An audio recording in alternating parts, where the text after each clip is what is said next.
Se escucha con frecuencia que África es el continente del futuro. ¿Es verdad o solamente una afirmación retórica? En este video vamos a analizar este enigma desde un punto de vista analítico. No hace falta que seas africano o no. Lo importante es que entiendas este continente desde un punto de vista de poder, economía y estrategia. Sin tardar más, vamos a analizar algunos indicadores claves. Este tema no deja de ser un enigma, porque por un lado estamos escuchando que África es el continente del futuro, por otro lado estamos viendo que el continente se está enfrentando a múltiples problemas, que va desde los problemas internos, que va desde los problemas políticos, los problemas de terrorismo, de inmigración y muchos otros. Al otro lado estamos escuchando que este continente es el continente del futuro. En este análisis vamos a tocar algunos puntos, unos puntos que nos parece necesario estudiar, y al final vamos a ver si es exactamente o es verdad o no lo que está diciendo. Pero primero, para hacer este análisis nos parece necesario de alejarnos de algunas visiones. Son las visiones convencionales, que consiste a decir o a ver África a través de esa mirada de continente pobre, un África donde hay que llevar ayuda humanitaria, un continente donde se habla cuando hay problemas, ¿no? Cuando se pone en la mesa los problemas de inmigración. Entonces queremos primero alejarnos y escuchar para entender bien, ¿no?, el nuevo rol de África en ese siglo XXI. Y nuestro estudio se basará sobre 3 puntos clave. Primero hablaremos de la demografía, en segunda parte hablaremos de los recursos estratégicos y terminaremos con las infraestructuras.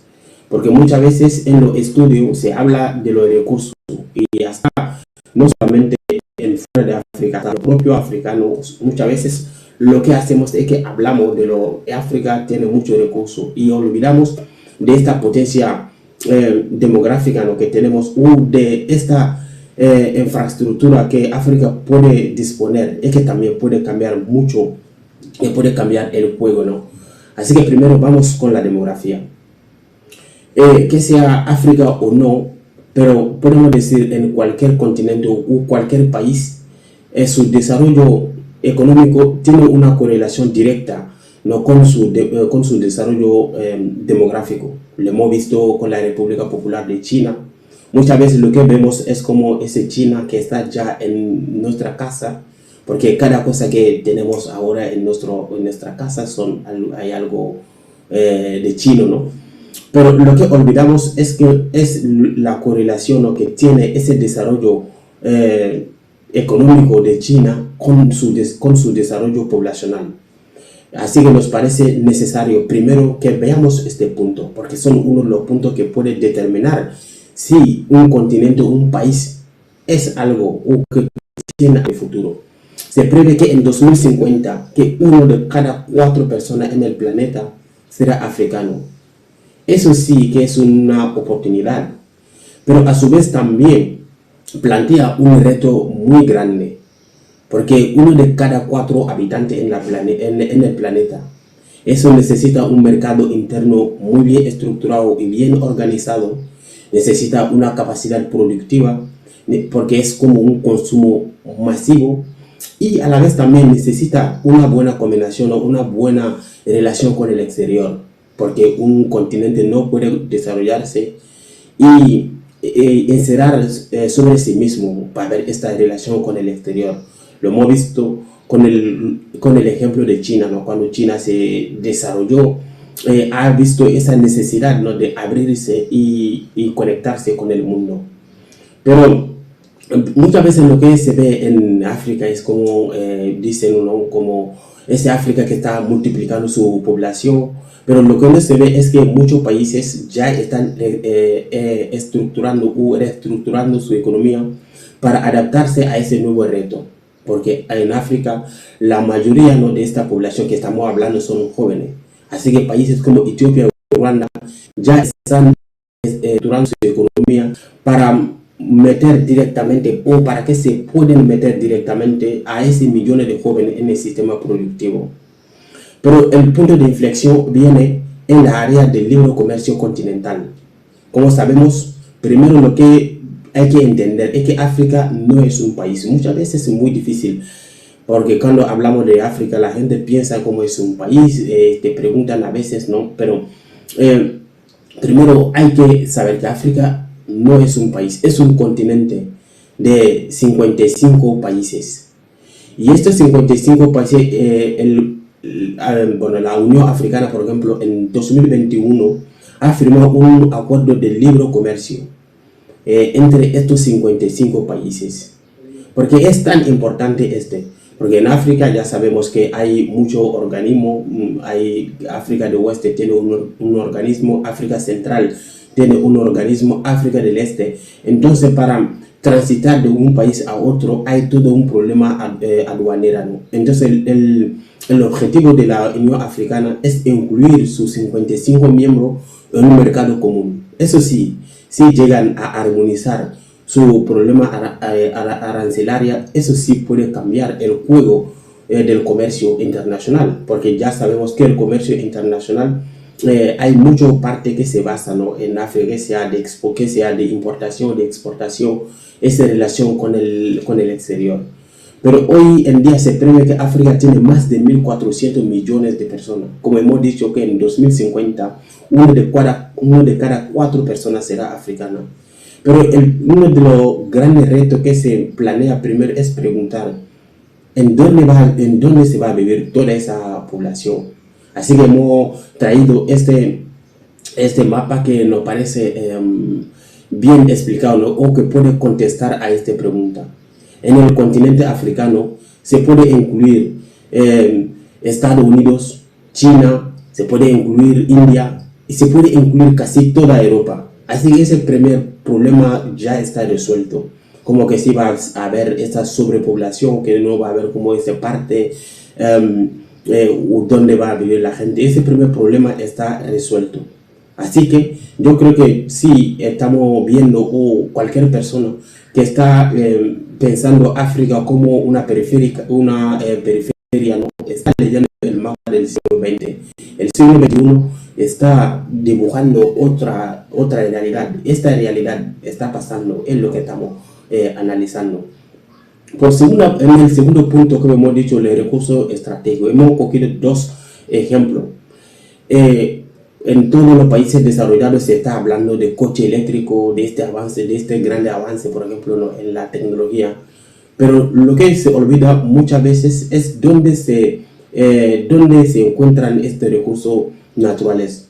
Cuando cogemos el caso del coche eléctrico, en 2024 hubo como el elemento indispensable en la fabricación de batería, que esa batería que permite, cuando hablamos de coche eléctrico estamos hablando de esta batería, ¿no? Pero sin el cobalto esa batería no se puede procesar, no se puede fabricar. En 2024 hubo 300.000 toneladas de producción, una producción mundial de 300.000 toneladas, y 75% de estas 300.000 toneladas venían de la República Democrática del Congo. Así que hablar, por ejemplo, de la transición energética sin hablar de la República Democrática del Congo, es decir, sin hablar de África, eso será como un mito. Por otra parte, estamos preocupando hoy sobre la seguridad alimentaria global, pero esto se basa sobre los fertilizantes, ¿no?, que sea fertilizante bio, que sea fertilizante muy bien procesado. Pero esos fertilizantes tampoco no se pueden procesar sin el fosfato marroquí. Así que África, que sea de industria o que sea de agroalimentaria, África tendrá su parte también que aportar. Como ya sabemos, el mapa del siglo XX o la ecuación del siglo XX era extraer, ¿no?, en el sur y hacer el valor añadido, ¿no?, en el norte. Pero ese mapa ya se está cuestionando. Hay muchos países que están restringiendo la salida de su materia prima. Primero exigen que se plantean, ¿no?, la empresa en sitio, que se añade allí el valor añadido y después venderlo, ¿no? Países como Namibia y Zimbabue, como ejemplo, ¿no? O sin olvidar los países de la Confederación de los Estados de Sahel, están coordinando, ¿no?, su esfuerzo para que no salgan los recursos sin procesar. Sabemos que Mali es un gran productor de oro, como Burkina Faso, y no hablamos de Níger, que es uno de los grandes productores de uranio. Entonces, si los países africanos llegan a reestructurar, a redefinir esta parte, yo creo que muchas negociaciones cuando a los grandes negocios se verán muy bien afectados, ¿no?, con esas decisiones. Muchas veces lo que la gente piensa, ¿no?, en el sistema de poder es como lo que el poder lo medimos muchas veces por portaaviones. Ese país tiene muchos portaaviones, este país tiene este armamento de guerra, pero lo que olvidamos es la logística comerciales. Es verdad que China tiene tecnología, ha desarrollado mucho, pero lo que la gente no veía, ¿no?, era esta manera silenciosa que China ha conseguido en introducirse en muchos continentes, no solamente en África, en Europa, en América. Ya vemos China en todo lado. Pero China ha hecho eso a través de una inversión en mucha estructura. Cuando tú vas, por ejemplo, hoy en África, casi no existe un país que China no tiene una gran inversión, que sea en puerto, en aeropuerto, en muchas infraestructuras.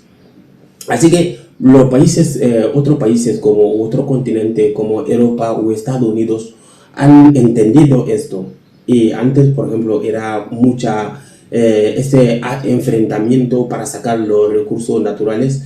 Pero lo que están haciendo hoy, por ejemplo, la respuesta estadounidense junto a la Unión Europea es el corredor de Lobito como un contrapeso estratégico. Ese corredor permite, por ejemplo, al continente europeo y a los Estados Unidos de sacar los recursos de Zambia, ¿no?, hacia la Mediterránea vía Angola. Pero imagina si Zambia o cualquier otro país, por ejemplo, hemos cogido el ejemplo de Zambia, llega a restringir también la salida, y estos países o continentes estarán obligados a implantar, ¿no?, su negocio o su industria en Zambia. Y esto va a aumentar el valor añadido. Esto va a aumentar primero el empleo, va a exigir este cambio tecnológico, ¿no? Así que no se trata solamente de ver los países que tienen estos recursos naturales, sino también se trata de un sistema, ¿no?, de esta estrategia que estamos diciendo, ¿no?, de cómo sacar los recursos naturales, de qué hacer con estos recursos naturales. Por último punto, como esta ruta silenciosa o esta redefinición, ¿no?, hemos visto o estamos viendo, por ejemplo, esta modernización del puerto de Senegal para permitir sacar los recursos naturales. Hemos asistido a una expansión masiva de redes ferroviarias en Tanzania. Hemos asistido, por ejemplo, al crecimiento de aéreo, por ejemplo, en Etiopía, que está hoy en día compitiendo con países como Dubái. Así que la gran pregunta que hemos hecho al principio del vídeo, que era si África es el continente del futuro, yo creo que se debe cambiar esta pregunta y decir si quién controla o quién controlará lo que hemos venido describiendo, ¿no?, que sea, por ejemplo, sobre ese crecimiento poblacional, el consumo, quién controlará ese consumo, quién controlará, por ejemplo, el recurso estratégico, quién controlará estas rutas, ¿no?, que hemos descrito. Así que la persona o el país o el continente no será forzosamente África, aunque debe ser África, pero estamos viendo hoy que África está muy lejos, por ejemplo, de controlar su recurso estratégico. Por ejemplo, está muy lejos de controlar ese crecimiento poblacional. La integración regional que hemos dicho se ha firmado en 2021, pero todavía no se ha metido en sitio, todavía no es efectivo. Así que Si África llegara a controlar estas tres cosas, sí, África será el continente del futuro. Porque, así que como hemos dicho al principio del video, yo creo que la pregunta crucial no será si África será el continente del futuro, sino la pregunta será quién se beneficiará de lo que hemos descrito, que sea, por ejemplo, esta demografía galopante, que sea, por ejemplo, este recurso estratégico, que sea esta integración regional. El país o el continente, hemos visto, por ejemplo, que China está aprovechando mucho, muchos países occidentales están aprovechando mucho. Hemos asistido, por ejemplo, a la negociación en la guerra de la República Democrática del Congo, pero hemos visto que el gobierno de los Estados Unidos se han metido en esta negociación. No era, por ejemplo, por la bonita cara de los congoleños, sino también era porque su empresa estrategia, a saber, Tesla, necesitan, ¿no?, que se frene esta guerra para que ellos puedan extraer de estos recursos naturales. Así que el país o el continente que llegará a capturar ese consumo, que llegará a capturar este recurso y que llegará, por ejemplo, a capturar estas rutas estratégicas, eso sí cambiará, o eso sí será una potencia. Si África llega a capturar esas tres cosas, podemos decir que África será el continente. Muchas gracias por seguirnos en este canal y no dudes en poner tus comentarios y lo comentamos, porque son a través de ellas que podemos mejorar el contenido de este canal. Muchas gracias.